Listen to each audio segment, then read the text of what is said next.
Here with the AAU boys and girls basketball chairman Boo Williams at the Boo Williams Sportsplex for the best of the 757 basketball showcase. And Boo, you got to like how basketball continues to grow and this event continues to grow in this Hampton Roads area. Well, John has done a great job with this. Him and associates did a great job, 757. What I like about the event is now they just don't play games. They got high school coaches that go with the drills, and the kids get some out of some skill development. And as you know, Matt, the whole concept of basketball is skill development, and this does give them a chance to work on them games. And I think that's really important now, that to work on the game. And then ask the coaches, the high school coaches and everybody, what are some of the things I can improve on? How can I get a better player? What do I need to work on? And take notes. It'd be I like to see kids afterwards take notes of things, what they should do and what they shouldn't do. And then work on it when you get back, because going to this it ain't worth 2 cents, and after you go there, you don't get nothing out of it. I was looking at the other day, alone we had 9 NBA guys. That was lottery pits. 9 NBA guys? 9 lottery pits. 9 lottery pits. You coached how many of them? We coached all 9 of them, 9 lottery pits. I mean, we're not talking about first rounders. We're not talking about guys in the league. We had 9 lottery pits coming from our program, and 8 of them come from Virginia. So I'm saying, then we had back-to-back #1 draft choices from the 757. I mean, you can't say Chicago, New York, or Philadelphia, Houston, or Dallas, or LA can say that. So, I mean, basketball has always been great athletes in this area, and they're going to keep being good athletes in this area. A lot of good role models and people to look up to for these kids to try to aspire to be. No question. I mean, great basketball players, and, you know, it's good football players and good baseball players, just great athletes come out of 757. Well, the purpose is to showcase these athletes behind you. Yeah, and so we do one for football, we do one for baseball, and this clearly is the basketball facility or the basketball showcase. And really what it does is it gives them 3 things. It gives them a great opportunity to compete against some of the best talent in the 757, gives them a chance for exposure, and then we have some great coaches involved that allow them to take something away from this event. And that's really what we try to do, exposure, compete, and then some skill takeaway. It seems like it's different from other camps and exposure events out there. Yeah, and we do that intentionally. We want it to be really focused on the 757. It is a community event.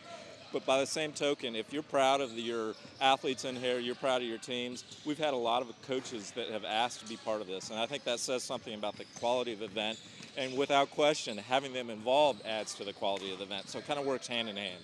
A lot of hard work goes into it. I imagine you have some sleepless nights in preparing for this and even probably after it. What are you most satisfied at the end of the day with this? You know, what I'm most satisfied is when you see some of these athletes get out there and compete. They may have been off the radar screen, so to speak, but then they get a chance to compete against kids that, you know, other people have already ranked a little bit higher, and they get a chance to show what they can do. And we've seen example after example, not only with this showcase last year with baseball and football, where kids get exposure and then they get college scholarships, so they get some attention that allows them to, whatever it may be, a D3, D2, or even D1 perhaps, an opportunity to get an education. And really that's what I get excited about. And most of the people involved in here, Boo Williams included, it's about giving these kids an opportunity. Here with the Nansemond River basketball coach Ed Young at the best of the 757. And Coach, this is your 3rd year involved with the event. What attracts you to the best of the 757? Well, first of all, John Cunningham has asked me to come up, be one of the co-directors of the camp. I know a lot of the kids, plus I'm the old man in the area, so I know a lot of the coaches that help out work out. Big thing is the competition level, seeing them compete against kids that they're teammates, kids they're going to see during the season, and I just like the competition aspect of it. Compete against yourself in the testing, compete against each other in the drill situation, and of course the games at the end, which the kids always look forward to the games, but that's the last resort. Let's take care of the skill work, even the conditioning, the testing. Those are the things I want to see the kids do well in. On a weekend, you go play, find a court in the neighborhood, everybody plays for a couple, 3, 4 hours. That you don't see anymore.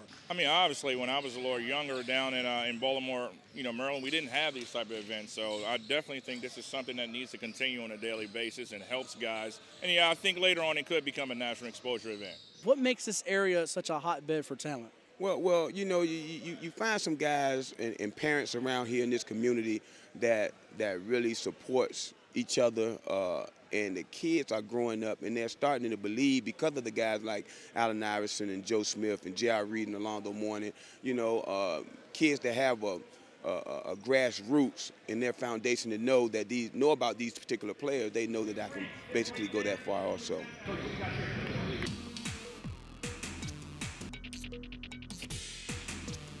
Great job on that report, Matt.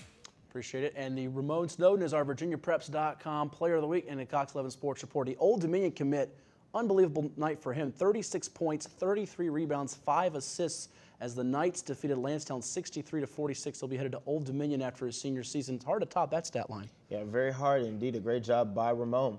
But now we'll transition from that to take a look at our top 10 here. Matt, who sticks out here?